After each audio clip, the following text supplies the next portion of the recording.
Captain Jake Miller walked across the bridge of his ship. The UN's Discovery was one of Earth's newest exploration vessels. It had been flying through space for 3 months now, looking for new worlds and new life forms. Jake was a tall man with brown hair and serious eyes. He had been a ship captain for 10 years. The bridge was quiet this morning. Most of the crew was doing their normal work. Lisa Park sat at the communications desk, listening to radio signals from across the galaxy. She was a young woman with black hair and quick fingers that moved over the control buttons. Ryan Cooper worked at the science station, studying star maps and checking for unusual readings. Amy Stone sat at the navigation controls, plotting their next course through space. Suddenly, Lisa's equipment began making loud beeping sounds. Her face went white as she put on her headphones and listened carefully. The sounds coming through were not normal radio signals. They were voices, alien voices, and they sounded scared. "Captain," Lisa called out, her voice shaking. "I'm getting distress signals from the Kepler system. Lots of them. They're coming from many different alien species." Jake walked over to Lisa's station. "What are they saying?" Lisa's fingers moved quickly over her translation computer. The machine worked hard to change the alien languages into English. As the words appeared on her screen, her face became even more pale. "They're talking about something they call the Shadow Devourers," Lisa said. "Captain, they sound terrified. They're running away from something." Ryan looked up from his science station. "I'm picking up massive movement in that sector. Thousands of ships, maybe millions. They're all moving away from the outer rim systems." Amy checked her navigation computer. The movement patterns are consistent with a mass evacuation. Something big is happening out there. Jake felt a cold feeling in his stomach. In all his years of space travel, he had never heard of anything that could scare so many different alien species at once. The galaxy was home to hundreds of intelligent races. Some were peaceful traders, others were fierce warriors. But something had frightened them, all enough to make them run. Dr. Helen Wright came onto the bridge from the medical bay. She was the ship's doctor, a woman in her 40s with gray hair and kind eyes. "Captain, I'm getting reports from our listening posts. Alien refugee ships are showing up at every major space station. They're asking for help and protection." "Protection from what?" Jake asked. Helen shook her head. "They won't say much. They just keep talking about darkness that eats worlds." The main communication system came to life with a priority message from Earth. Admiral Kate Ross appeared on the main screen. She was an older woman with silver hair and the tough look of someone who had spent her life in space. "Captain Miller," the Admiral said, "we've been monitoring the situation in the Outer Rim. Command wants you to investigate these Shadow Devourers. We need to know if they're a threat to human space." Jake nodded. "Understood, Admiral. We'll head to the Kepler system right away. Be careful out there, Jake. Whatever these things are, they've got the entire galaxy running scared." The communication ended. Jake looked around at his crew.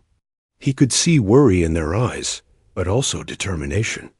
They were explorers and scientists, but they were also soldiers when they needed to be. "Paul, get us ready for hyperspace jump." Jake called to Chief Engineer Paul Baker. Paul was a big man with red hair who knew every part of the ship better than anyone. "Yes, sir," Paul replied. "Jump drive will be ready in 10 minutes. Security Chief Nick Hayes came onto the bridge. He was a former Marine with short black hair and alert eyes that missed nothing. "Captain, should I prepare the weapon systems?" Jake thought for a moment. "Yes, but keep them on standby. We don't know what we're dealing with yet." Lisa continued listening to the alien signals. More and more distress calls were coming in. She heard stories of entire planets going dark, of creatures that came from nowhere and left nothing behind. The aliens described beings that seemed to be made of shadow and nightmare. "Captain," Lisa said, I'm hearing reports that these things don't just destroy planets. They seem to consume them completely. No wreckage, no survivors, nothing. Ryan studied his sensor readings. The refugee ships are avoiding certain areas of space entirely. It's like they're afraid to even get close to where these creatures might be. Amy plotted their course to the Kepler system. We'll be there in 6 hours if we jump to hyperspace now. Jake made his decision. Take us there, Amy. Paul, initiate hyperspace jump. The Discovery's engines hummed louder as they prepared for the jump. The stars outside the windows began to stretch and blur as the ship entered hyperspace. They were heading towards something that had terrified the most advanced civilizations in the galaxy. During the journey, the crew prepared for whatever they might find. Helen checked medical supplies and prepared the sick bay for possible casualties. Nick tested all the ship's weapons and made sure the security teams were ready. Paul checked every system on the ship twice. Lisa kept monitoring alien communications. The story she heard became more and more frightening. Entire star systems had gone silent. Rescue ships that went to investigate never came back. Whatever these shadow devourers were, they seemed unstoppable when they finally arrived at the Kepler system. What they found was worse than anything they had imagined. The system was completely silent. No radio signals, no ship traffic, no signs of life at all. What had once been a busy trading hub with millions of aliens was now empty space. But they were not alone. Something was moving in the darkness between the planets, something that their sensors could barely detect, something that seemed to swallow light itself. The Discovery moved slowly through the empty Kepler system. Captain Jake Miller stood on the bridge, watching the dark space around them. The system should have been full of alien ships and busy space stations. Instead, it was like a ghost town.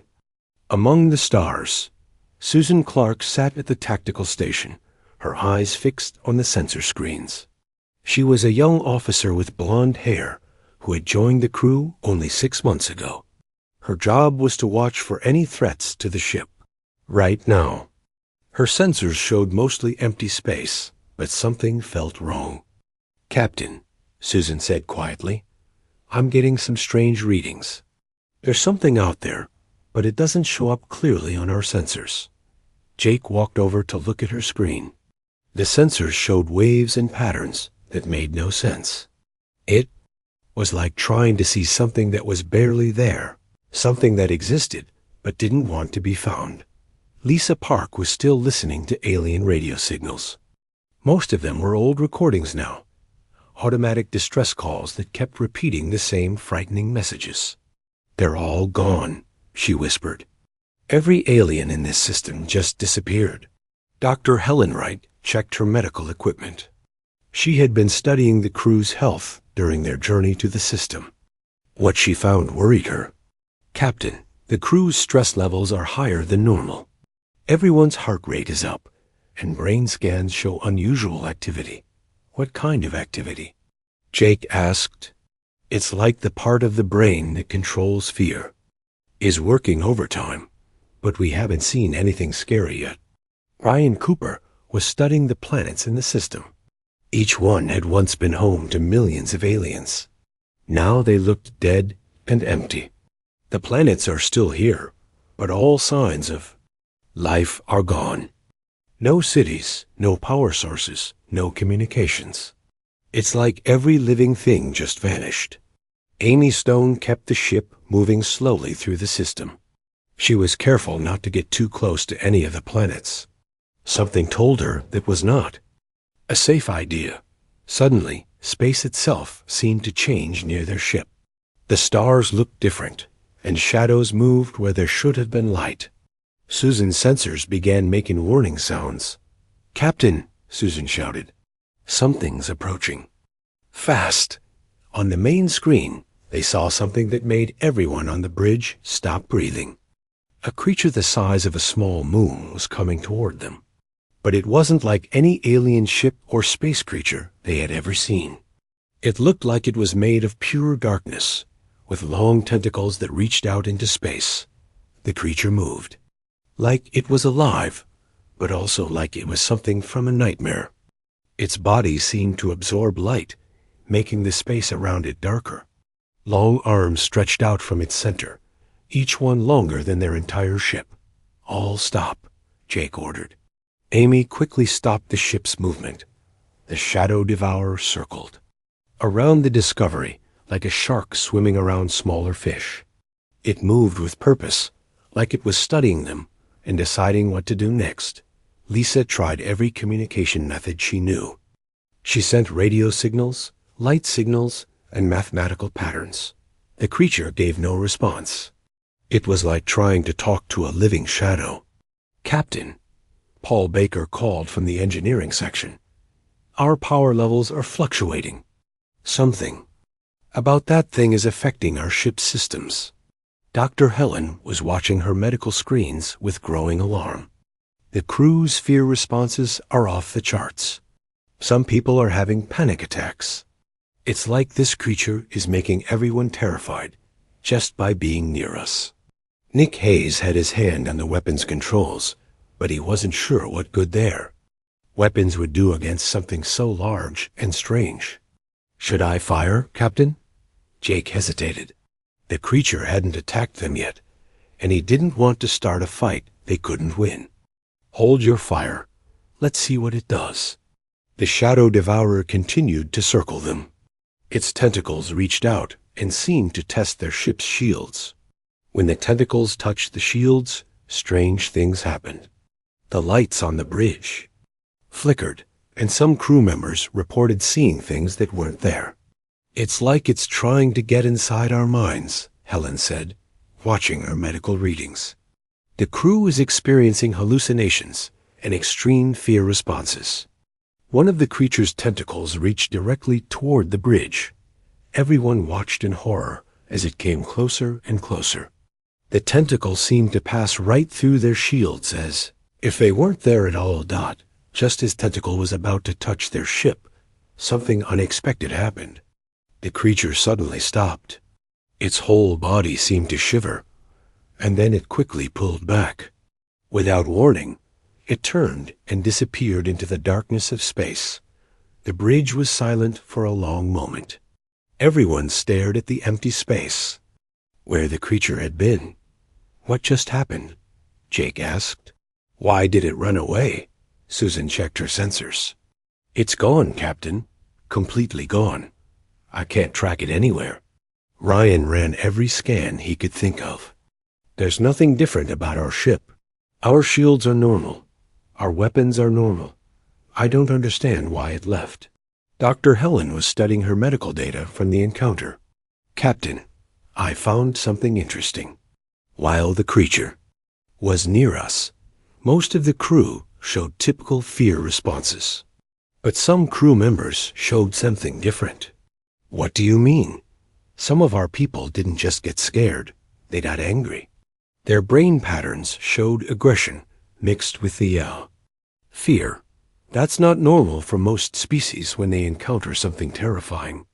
Jake thought about this. In all the alien reports they had heard, every species talked about overwhelming fear when they saw the Shadow Devourers. But humans might be different. Maybe humans responded to fear in a way that other aliens didn't, before they could study.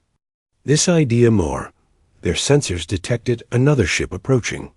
It was small and damaged, clearly trying to hide behind a nearby asteroid. "Captain," Lisa said, "I'm getting a communication request from that ship. It's an alien vessel." "Put them through." The main screen showed a strange-looking alien with blue skin and 4 arms. Its eyes were wide with fear, and its voice shook as it spoke. "Please," the alien said, "I beg you for help. I am Zex High of the Viridian Collective. My ship is damaged, and I have been hiding here for days. The Shadow Devourers consumed my homeworld. I am the only survivor." Jake made a quick decision. "Come aboard. We'll give you shelter." As Zex High's a small ship docked with the Discovery, Jake wondered if this alien might have answers about the mysterious creatures. And maybe, just maybe, they could figure out why the Shadow Devourer had run away from them. The answers they would get would be more shocking than anything they could imagine. HFY stepped onto the Discovery's docking bay with shaking legs. The alien was about the same height as a human, but his blue skin and 4 arms made him look very different.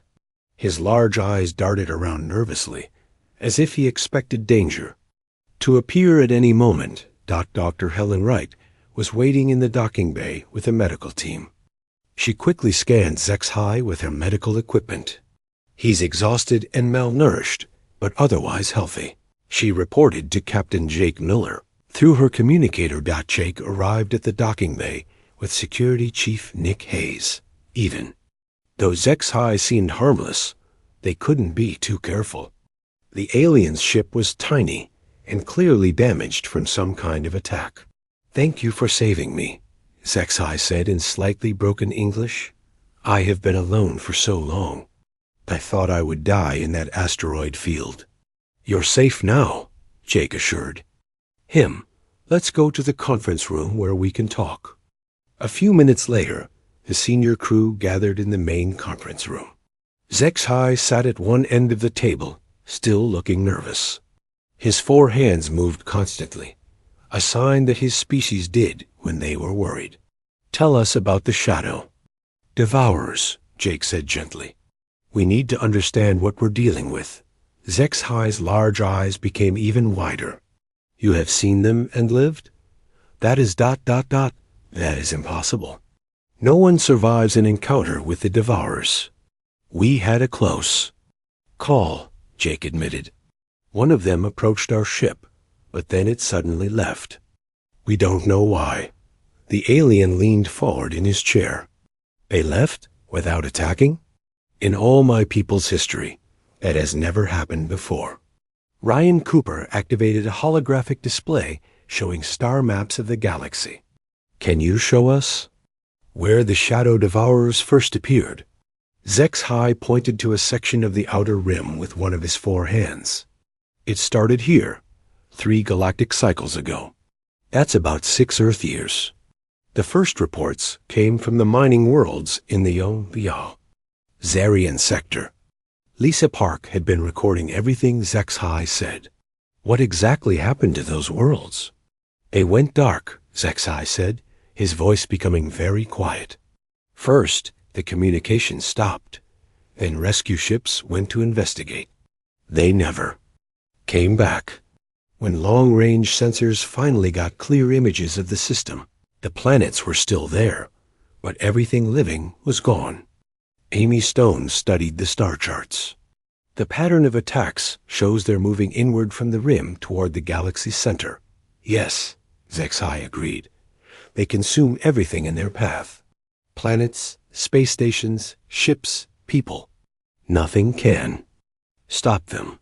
No weapon has ever hurt them. No shield can protect against them." Dr. Helen Wright leaned forward. "HFY, when your people encountered these creatures, how did they react? I mean, how did the Shadow Devourers make your people feel?" The alien shuddered. Terror beyond description. "When a Shadow Devourer appears, every living being feels overwhelming fear. Many people die from fright alone, before the creatures even touch them. The fear is so strong that most ships cannot even fight back. The crews become paralyzed with terror." Helen looked at Captain Miller with interest. "That matches what I observed in our crew during the encounter, but only partially." "What do you mean?" HFY asked. "Our crew did feel fear," Helen explained, "but some of them also felt anger. They wanted to fight back instead of just running away." HFY stared at her with amazement. "That is not possible. No species in the galaxy reacts to the Devourers with anything but pure terror." Paul Baker, who had been listening quietly, spoke up. "Maybe humans are different. We've always been a stubborn species. When something scares us, we often get mad about it." "Tell us more about your planet," Jake asked HFY. What happened when the Shadow Devourers came? The alien's voice became very sad. I was working at our deep space observatory when they arrived. 3 of them appeared around our whole world without warning. The fear hit everyone instantly. People in the cities fell down and couldn't move. Our defense fleet tried to fight, but the crews were too terrified to use their weapons properly. How did you escape? Nick Hayes asked. I was far enough away that the fear effect was weaker. I managed to reach my ship and escape, but I could only watch as my world died. The Devourers surrounded the planet with their tentacles. Within hours, everything living was gone. The planet looked the same, but it was empty. Susan Clark had been studying the tactical information. In every report we've heard, the Shadow Devourers always win because their enemies are too scared to fight effectively. Exactly, HFY said. That is why your species is so interesting. If humans can feel anger instead of just fear, maybe you can actually fight them. Jake stood up and walked to the window that showed the stars outside. HFY, are there other survivors like you? Other people hiding in space? Yes, scattered throughout the galaxy. Most are afraid to use their radios because they think the Devourers might hear them. But there are hidden bases and refugee camps in some of the safer systems. We need to find them, Jake decided. If we're going to figure out how to stop these creatures, we'll need help from other species. Dr. Helen Wright was studying her medical data again. Captain, I'd like to run some tests. I want to compare human brain patterns with HFY species when they encounter fear-inducing situations. That's a good idea, Jake agreed. Ryan, I want you to analyze everything we know about the Shadow Devourers. Look for patterns, weaknesses, anything that might help us understand them better. Ryan nodded. I'll start with the encounter logs from all the alien species that have faced them. Lisa Park raised her hand. Captain, I've been thinking about something. Every alien report mentions that the Devourers cause immediate terror. But what if that's not just a side effect? What if that's how they hunt? What do you mean? Amy asked. What if they need fear to survive? Like the fear makes them stronger or helps them find their prey. HFY looked shocked. That would explain why they always appear where there are the most people. They go to the most populated worlds first. Jake felt pieces of a puzzle starting to come together in his mind. If fear makes them stronger, then maybe courage makes them weaker. That could be why the creature ran away from us. But how do we test this theory? Paul asked. We find more Shadow Devourers, Jake said grimly. And this time we try to face them without fear. HFY stood up quickly. That is suicide. No one can face them without fear. Maybe no one else can, Nick Hayes said with a small smile. But humans are pretty good at doing stupid, impossible things. Jake made his decision. We're going to track down another Shadow Devourer, but this time we'll be ready for it. And maybe, just maybe, we'll find a way to fight back. The meeting ended with everyone having new hope, but also new fears. They were about to attempt something that no species in the galaxy had ever tried before, fighting the Shadow Devourers instead of running from them. 3 days after their meeting with HFY, the Discovery found what they were looking for. Amy Stone had tracked several Shadow Devourers to the Omega Nebula, where they were feeding on a gas giant planet. The sight on the main screen was both amazing and terrifying. 5 massive creatures surrounded the planet like dark spiders. Their tentacles reached deep into the planet's atmosphere, pulling out streams of gas and energy. The planet was slowly shrinking as the Shadow Devourers consumed it. Keep us at a safe distance, Captain Jake Miller ordered. I want to study them before they notice us. Ryan Cooper worked frantically at his science station. He had spent the last 3 days preparing special sensors to study the creatures. Captain, I'm getting readings I've never seen before. These creatures ... They're not what we thought they were. What do you mean? Jake asked. Ryan looked up from his instruments, with confusion on his face. They're not alive. Not in any way we understand life. No biological signatures, no cellular structure, no DNA, or any kind of genetic material. Dr. Helen Wright came onto the bridge carrying a tablet full of data. Captain, I've been analyzing the crew's reactions to our previous encounter, and I found something important. The fear response wasn't just psychological. The creatures were somehow affecting our brains directly. Like mind control? Susan Clark asked from her tactical station. Not exactly, Helen replied. More like they were broadcasting fear directly into our thoughts. But here's the interesting part. Some crew members were able to block it partially. Lisa. Park was monitoring the creatures with her communication equipment. I'm not picking up any normal communication signals from them. But there's something else. My equipment is detecting psychic energy patterns. Zexhai, who had been staying on the bridge to help with the investigation, moved his forearms nervously. Psychic energy? That is impossible. My people studied these creatures for years. They are physical beings. Are they? Ryan asked. He brought up his sensor data on the main screen. Look at these readings. Their mass keeps changing. Sometimes they're as heavy as a moon. Sometimes they barely register on our instruments. Physical matter doesn't work that way. Jake studied the data carefully. Something was starting to make sense in his mind. Ryan, when did the first shadow Devourer attacks begin? Get me the exact date. Ryan checked the galactic databases. According to the earliest reports, the first attacks happened 847 galactic years ago. Cross-reference that with major galactic events, Jake ordered. Lisa worked with Ryan to search through historical records. After several minutes, she found something important. Captain, 847 years ago was when the Great Psychic Awakening occurred. What's the Great Psychic Awakening? Jake asked. ZEX single quotes HAI answered.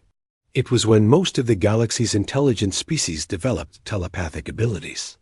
Before that, very few races could communicate with their minds. After the awakening, almost everyone had some level of psychic power. Dr. Helen Wright suddenly understood. Captain, what if the Shadow Devourers aren't aliens at all? What if there's something created by psychic energy? The bridge became very quiet, as everyone thought. About this idea, Ryan ran new scans on the creatures. If Dr. Wright is right, then these creatures might be made of pure psychic energy given physical form. That would explain why they can affect our minds, and why normal weapons don't work on them. But what kind of psychic energy? Amy asked. Fear. Jake said quietly. They're made of fear itself. Lisa's equipment suddenly started beeping loudly. Captain, I'm detecting massive psychic energy spikes from the creatures. I think they've noticed us. On the main screen, they could see the Shadow Devourers turning away from the gas giant and moving toward the Discovery. But this time, the human crew was ready. All crew, this is the captain, Jake announced over the ship's communication system. We believe these creatures are powered by fear. Do not be afraid. Get angry instead. Think about everyone they've killed, every world they've destroyed. We're going to fight back. As the creatures approached, Dr. Helen Wright monitored the crew's brain activity. It's working, Captain. The crew's fear levels are lower than before, and their aggression levels are rising. The first Shadow Devourer reached the Discovery and extended its tentacles toward the ship. But something different happened this time. Instead of the tentacles passing through their shields, they bounced off like they had hit a solid wall. Our shields are holding. Paul Baker reported from engineering. Whatever we're doing, it's working. Ryan made a shocking discovery. Captain, as the crew's fear decreases, the creatures are becoming less solid. They're getting weaker. Zex-Hi watched in amazement. This is impossible. No one has ever made the Devourers retreat before. Nick Hayes had an idea. Captain, what if we broadcast our thoughts to other ships in the area? If there are any alien survivors hiding nearby, maybe we can teach them to fight their fear too. Do it, Jake ordered. Lisa opened communication channels on all frequencies. This is the UN's discovery to any ships in the area. The Shadow Devourers are not unstoppable. They are made of psychic energy powered by fear. Fight your fear with anger and courage. We repeat, these creatures get weaker when you stop being afraid. Across the star system, hidden alien ships began receiving the message. At first, many didn't believe it, but as they watched the Discovery successfully fighting off the Shadow Devourers, some brave aliens began to try Jake's advice. Captain, Susan reported, I'm detecting several alien ships coming out of hiding. They're approaching the creatures. On the main screen, they could see small alien vessels moving toward the Shadow Devourers. As each ship overcome its crew's fear and replaced it with determination, the creatures became more and more transparent. Dr. Helen Wright was amazed by her readings. Captain, the psychic energy field around the creatures is collapsing. As more beings stop fearing them, they're losing the power that keeps them solid. The largest Shadow Devourer let out a sound that was felt rather than heard. It was the psychic scream of something that was dying. One by one, the creatures began to fade away, like nightmares disappearing in the morning light. They're gone, Ryan announced. All 5 creatures have completely disappeared. The bridge crew cheered, but Jake remained serious. This is just the beginning. There are hundreds of these creatures scattered across the galaxy. We need to spread this knowledge to every species, every world. Zex-Hi was staring at the empty space where the creatures had been. You have given the galaxy hope for the first time in centuries. But it will not be easy to teach entire civilizations to overcome their deepest fears. Then we better get started, Jake said with determination. Lisa, send our findings to Earth Command and every allied world. Ryan, prepare a complete scientific report on the creature's true nature. We're going to teach the galaxy how to fight back. As the Discovery prepared to leave the Omega Nebula, Jake knew their real work was just beginning. They had discovered the truth about the Shadow Devourers. But now they had to convince an entire galaxy to face their fears and fight back against creatures made of nightmare itself. 2 weeks after the discovery in the Omega Nebula, Captain Jake Miller stood in the main conference room of Earth's largest space station. Representatives from dozens of alien species filled the room, all listening as he explained humanity's plan to defeat the Shadow Devourers once and for all. Admiral Kate Ross sat at the head of the table, her gray hair neat and her expression serious. Next to her was General Marcus Webb from Earth's Defense Forces, and Dr. Elena Rodriguez, Earth's top expert on alien psychology. Around the table sat aliens of all shapes and sizes, from the blue-skinned Viridians like Zex-Hi to the tall, insect-like Montari.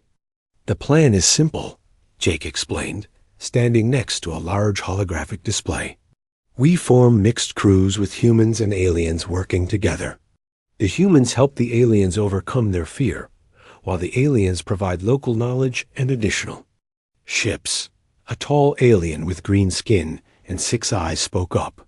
Commander Miller, my people have been running from these creatures for 2 years. How can you expect us to suddenly stop being afraid? Dr. Elena Rodriguez stood up to answer. We've developed a training program based on human military techniques. We can teach your people to channel fear into anger and determination. It won't be easy, but it works. Ryan Cooper, who had been promoted to Chief Science Officer, activated another holographic display. We've identified 47 Shadow Devourer clusters across the galaxy. Each cluster contains between 3 and 12 creatures. If we can organize coordinated attacks on all of them, we can eliminate the threat permanently. An alien that looked like a giant crab clicked its claws nervously. What if your plan fails? What if we attack them and they become stronger instead of weaker? Then we retreat and try something else, Jake said honestly. But we've tested this approach in 3 more encounters since Omega Nebula. Each time, the creatures weakened and eventually disappeared when enough people stopped being afraid. Zex High, who had become humanity's main alien advisor, moved his forearms as he spoke. I have seen this work with my own eyes. The humans are right. These creatures can be defeated, but only if we work together. Admiral Ross stood up. The Earth Defense Force is committing 200 ships to this operation. We're calling it Operation Daybreak. Each human ship will carry a crew of volunteers from multiple species. Over the next month, the largest fleet in galactic history was assembled. Human ships from Earth, Mars, and the outer colonies joined with alien vessels from across the galaxy. The training program Dr. Rodriguez had developed was taught to thousands of alien crew members. On the UN's Discovery, Jake watched as his own crew trained with their new alien teammates. Lisa Park worked with a Viridian communications officer to coordinate between different species equipment. Amy Stone taught navigation to a group of young aliens who had never seen human star charts before. Dr. Helen Wright had perhaps the most important job. She worked with alien doctors to understand how different species experienced fear and how to help them overcome it. Fear affects every species differently, she explained to Jake. But the basic principle is the same. Replace fear with determination. Security Chief Nick Hayes trained mixed combat teams. The key is trust, he told a group of human and alien soldiers. When you trust the person next to you, it's easier to be brave.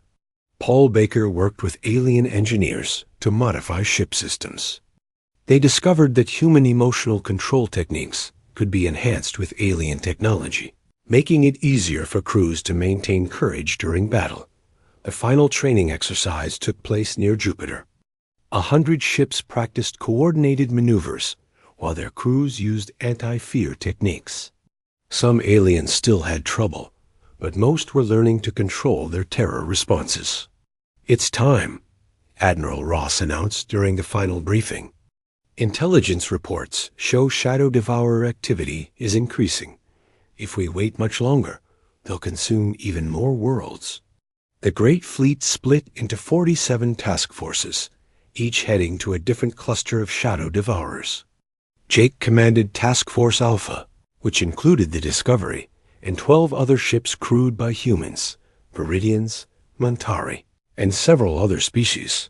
Their target was the Centauri cluster, where 8 Shadow Devourers had been feeding on the remains of a destroyed solar system. As they approached, Jake could feel the old familiar fear trying to take hold of his mind. Remember your training, he announced to all ships in the task force. The fear you feel is not natural. It's a weapon these creatures use against us. Fight it with anger. Fight it with hope. Fight it with the knowledge that we can win. The Shadow Devourers detected their approach and moved to attack.